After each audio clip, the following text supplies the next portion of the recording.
There are a lot of people who tell me, oh, well, I haven't got time for the evidence. We'd love to do some evaluation, but we haven't got the money, we haven't got the time. We're a small organisation, we don't have very much money, we can't do all of these things. And I think, to me, that the purpose is that it's not good to do a lot of things that do no good. It's not good to do a lot of things that aren't effective. It's only good, it's much better to do a few things that are really effective. And so that's really been the principle that we've tried to live by in Careers and Enterprises, to have the evidence base that sits underneath the work that we're doing, and also to try and encourage other people to engage with the evidence base. And that's what this seminar series is about, and a lot of the work that we're doing. What we've been doing with the Gatsby benchmarks, and this is the way that the company usually describes them, that we have sort of information, so we're learning from career and labour market information, and we're linking the curriculum to careers. That we've also got some encounters which are with employers and with workplaces and with higher and further education. And then we also have a plan, and we address the needs of each pupil, and we have professional career guidance, personal guidance, they call it in the Gatsby benchmarks. What we say is, well, it's not one thing, there's no magic bullet, it's lots of things done well and consistently over a long period of time. And I think that's, if we're thinking about what the evidence tells us about what's effective in careers and enterprise, then actually that's not a bad summary, that actually it's quite a lot of things done well over a period of time. The narrative I think we'd like to be able to tell in a few years' time would be something like, employers report improvements in the work readiness of young people and are more likely to hire them, resulting in reduced youth unemployment and NEETs. Employers report fewer skills gap and shortages, particularly in relation to STEM, which results in improved productivity and increased earnings for young people. And importantly, that the life chances created by this new system are available to all and lead to increased social mobility. We need to change the way that young people think and behave. We need to change the way that schools act and what they prioritise. We need to change the way employers relate to the education system. And we also need to change the way in which careers providers act. And importantly, it also requires changes in the way that they all relate to each other. And that's where we start to think about this as a market or a system. So we think we can make young people more personally effective. We think we can make them more confident about their futures and to believe that they have more control over their futures. We think we can actually increase their engagement in education. So we looked last year at mentoring as an intervention, and one of the things we found that it could do was to increase young people's engagement with education. Social capital, the network that you have, it's not just your knowledge, it's not just the things inside you, but also the way in which you sit in the world that make a difference in your chance of moving forward in your career. So we've got quite a few different ways of the kind of half empty, half full question. And as soon as you start to give people some data, is that half empty, is it half full? Is it relevant whether it's even empty or full? Is that actually what we're looking at? Different kinds of traditions, different kinds of perspectives, different kinds of interests will interpret the same data in different ways. If somebody talks to an employer once in their life while they're at school, actually that's not going to do an awful lot. But you start to get that into being a pattern, something that happens regularly across their schooling. If they talk to 4 or more people, 4 or more employers across their school, it starts to have some real benefits. Are you giving each person in your school 4 or more encounters? If you're not, then that's something you can do. Are you meeting the Gatsby benchmarks? Well, if not, that's something that you can do. You can look at those. And we've built a tool which we're using with schools to try and help them move forward on the Gatsby benchmarks. So this is all the stuff that we're doing. It's not just about understanding what works, it's also about finding ways, mechanisms that translate that into some kind of practice. I think we need some studies which explore the optimum timing, duration and mode of delivery of different kinds of career guidance interventions. We need to know when we should be doing stuff, for how long, with what year group, that kind of thing. So one of the things that I've been working on quite a lot recently is try and think about actually what things is it we're trying to get careers and enterprise activity to change? How does that change the different actors in it? So how would employers be different if this was working? How would young people be different if this was working? And then find ways of measuring that so we can be more certain. And one of the things I think as a sector we have to come together on is that we have to be in a position where we actually start to use the same measurements rather than inventing new measurements every single time we do an evaluation of a study, because it then becomes very difficult to compare one type of intervention to another. There's something about the here and now which is really important for thinking about how young people move from education into the world of employment. The more information you have about the type of school they went to, the level of parental education, did their parents go to university or not? That's a very good way of being able to identify the social background of people. Did they have free school meals when they were at school? As well as gender, ethnicity, region, what's their highest level of qualification, how old they are. 19-year-olds earn less than 24-year-olds. So these are our controls, and these are a richer level of controls. We've got better controls this time around than we had in 2011, because this time around we've got parental education and we've got free school meals. So it's a richer sense, so we can control better this time around. So these are 19 to 24-year-olds. Some of them are at university, many of them are at university. Some of them are neat, some of them are in work, some of them are doing part-time jobs. How well do you feel that your school or college prepared you for adult working life? We didn't really know what to expect in terms of the answer which we'd get.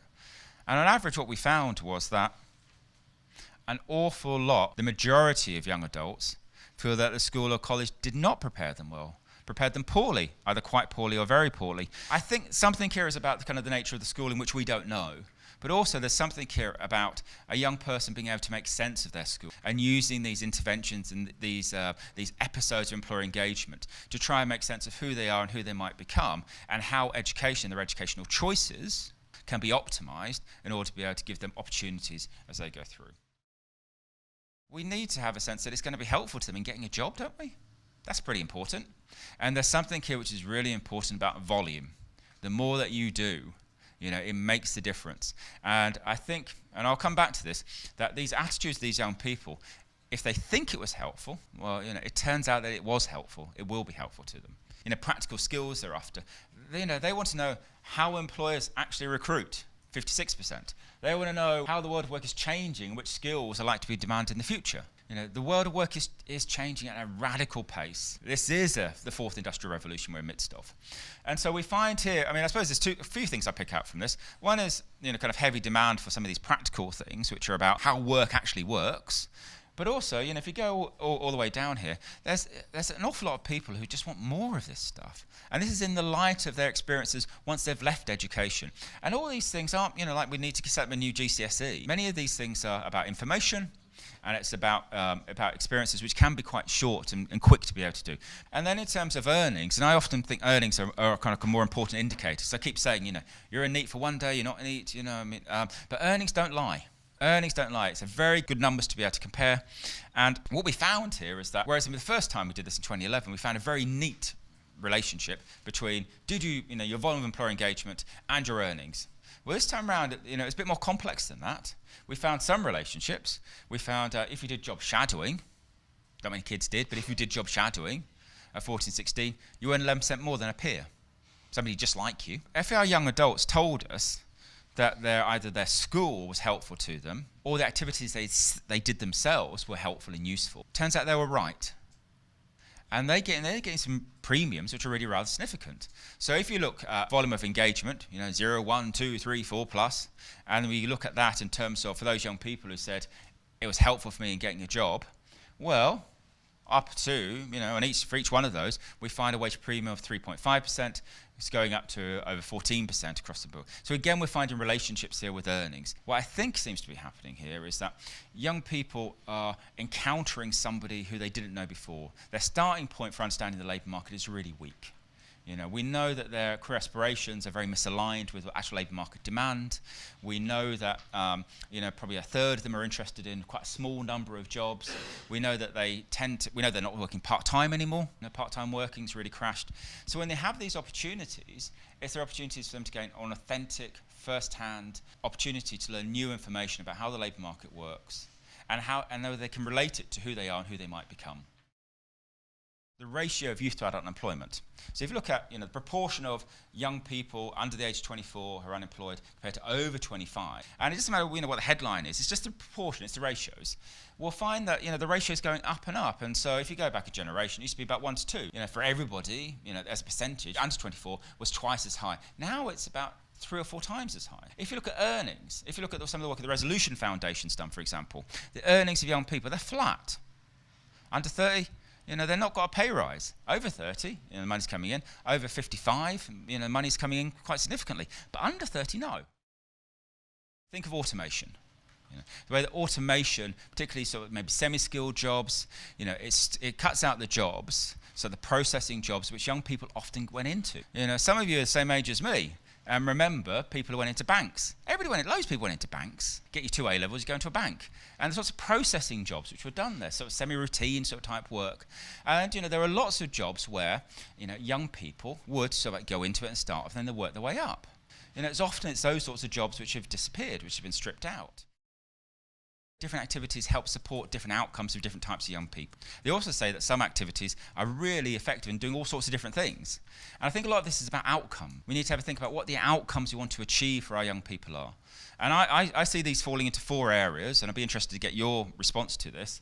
I think the 4 areas, the 4 reasons why we do this, is about understanding of jobs and careers, the careers thinking about it, about the knowledge and skills demanded in general by the contemporary labour market. That's the enterprise size of things. That's the once you're in a job. The knowledge and skills demanded for the transition. That's a bit where you need to be able to take the stepping stone into something after you leave education. And then enriching education underpinning pupil attainment. And this is really interesting. And watch this space. We'll have some interesting stuff to say there on that. One of the things that's important to say is that careers professionals don't just give careers advice. And so there's 2 things that we could look at, aren't there? There's one is, does one-to-one careers advice work? And there's quite a lot of studies, including ones with controls and so on, which say that if you have one-to-one careers advice, you're changed in a variety of ways depending on what you're measuring. There are a number of things which people are sort of extreme advocates for. And so one-to-one careers guidance is one, work experience is another, information is another. And why I think I'm trying to make that point that you need to do lots of things and lots of things well is that I don't think any one of those things on its own meets the needs of all young people in all things. So in terms of what are schools doing, we've got a bit of research we're running at the moment, which John's working on with me, which is about trying to make a judgment of where schools are on this. And so we've got a tool which is called Compass, which is a self-assessment tool for schools. We've so far had about 400 schools fill it in, and the kind of reading is not particularly pretty, to be honest. It does not look like schools are doing very much in terms of the standard that we've set out in the Gatsby benchmark. So if the Gatsby benchmarks is good, then very, very few schools are good in terms of meeting all 8 benchmarks.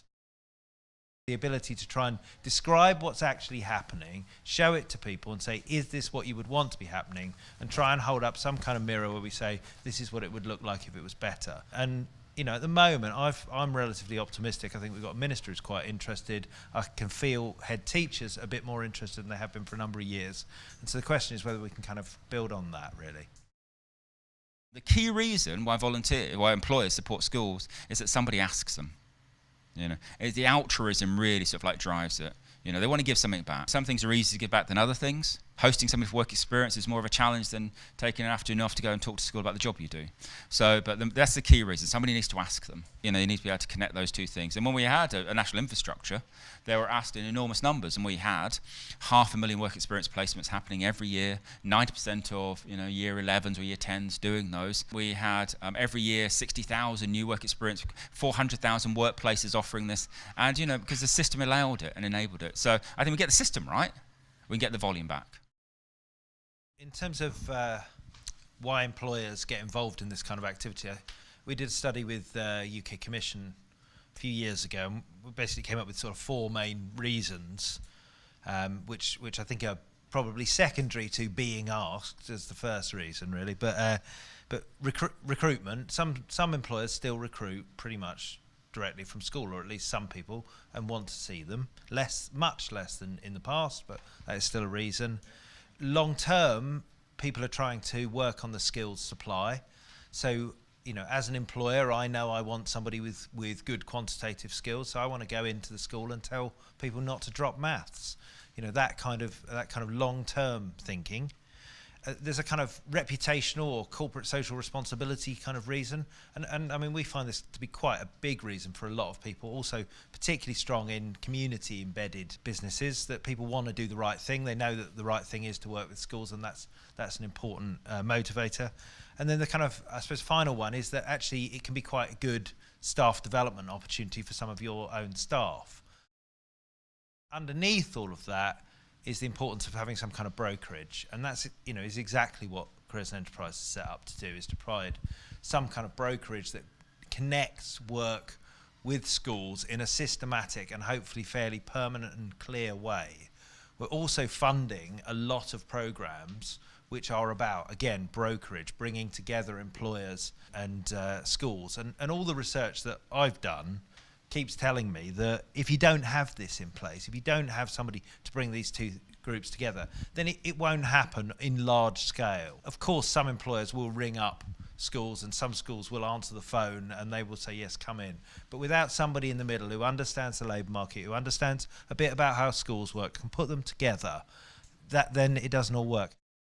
I think it's really important that good careers and enterprise programs are provided for young people, because I think it's a very complicated world, and young people need some help in moving forward into their lives. It's really important that we have good evidence for careers and enterprise work, because we spend quite a lot of money and effort and time in this area in trying to help young people. And if we don't do things that actually work, we're wasting all of that time and money. So I think it's really important that we find out what's effective and then we do that. So the Careers and Enterprise Company is really committed to the evidence base. I mean, that's one of the reasons that I find most exciting about working here, is that we're all about trying to understand what works and to both put that into the heart of our programs, but also to advise other providers about how to do that. If I want schools and colleges to remember sort of three things, I think the first thing would be that evidence matters, and spending some time thinking about what the evidence says is well worth it. It will make a difference to your school and to the young people you work with. I found today very, very interesting. I think it is vital that we are able to, particularly in a time of reduced resources, work out where we put our energies and where we actually focus our attention. But I do recognise that it's a very, very difficult thing to be completely scientific about, because there's so many factors that can influence what works. As a practitioner, it's vitally important to keep up to date with what research findings are coming out, to provide a fresh impetus to doing your job in a new and creative way. So it's about being innovative and being creative in the work that we do. The evidence of what works and doesn't work is essential, because otherwise people, when you're putting things into schools, the tendency will just be to do what you've always done. Or it will be to do what children like, or it will be to do what is easy. And what actually works can be very different from any of those things. So I think to make choices in putting a program together, you need to know what works. Just listening there to the CEC's plans about improving the evidence base, I think it's essential. I think that bridge between academic research and what people do in schools, it's a huge bridge at the moment. So building out a base in a way that's credible, and producing some key takeaways from that. So yes, building the evidence base is really important, but it's then how that's presented and making it usable that I think practitioners would find really, really helpful. So I think the thing that made most difference to me from what I heard today was just that key point, that real evidence that young people who are 19 to 24, so they've got hindsight, they've got experience, they know what actually mattered and what worked for them. Not what we think worked, what worked for them. They're saying that more is not just more, but is better. So that richness, that variety, just the greater amount of exposure to the world of work, that's the key thing. And so you can't really get away from that. More is better. I think it's important that we increase the evidence base for careers and enterprise education because, like I said, there's time constraints on what schools can allow young people to access within the curriculum, which can be very tight. So we need to know which ones are most effective so they can use the time they have and the resources they have that will have the most impact for the young people themselves. A good insight for schools and educators to take from today is that there are a lot of employers and other brokers that have time and resources to put into this and to support them in including this in their day-to-day lives, and that's really encouraging. It's really interesting asking young people what it is that they value, and just as our researcher said, what they value is actually authentic input. Well, I guess it's important to root things in evidence because schools need to be investing in the right things because they've got limited resources and limited time and capacity. So evidence obviously really helps to know where they should be putting their efforts and which things they need to spend money on, or which things maybe, there are a lot of things out there that they could take advantage of. Actually, it's about transition management. So sometimes it's about what's the next step, and then what's the next step after that. Now, that wasn't necessarily an insight that came out today from the inputs, but I think that is important. I suppose the other thing was the idea that the more things you do, the more likely the impact's going to be, the number of activities that you do, because it will hit more people. And maybe, the more you do, you're more likely to hit the need of that particular individual at that time. Improving the evidence of what works is absolutely vital when you're talking to school leaders, school governors, other stakeholders. If they've got real hard evidence of activities and events that can really benefit their young people, they're much more likely to engage, much more likely to allocate resources and time. Without evidence, it's just a wish list and a hoped for outcome. So evidence is absolutely vital. I think it's really important that young people get access to good careers and enterprise programs because the labour market is changing so fast that they need to be able to experience more realism about what their futures might look like. I think evidence is really important, not least of which because schools are very much based on data, and if you're trying to persuade senior colleagues within your school that these activities are a good thing to do, you need to have some basis in data evidence that they kind of recognise, because that's what they do with everything else that they measure. It also helps when you're engaging with employers to be able to prove to them that their impact will have their involvement will have an impact on young people's lives. The Careers and Enterprise Company's plans to improve evidence can only be good because, as I've said already, I think evidence is what will drive change. From today, my top 3 insights would be the world of work is changing so dramatically and so quickly that it's a really good way to enhance social mobility if more young people are engaged in careers and enterprise activities, and that actually the more mud that you throw at the wall, the better.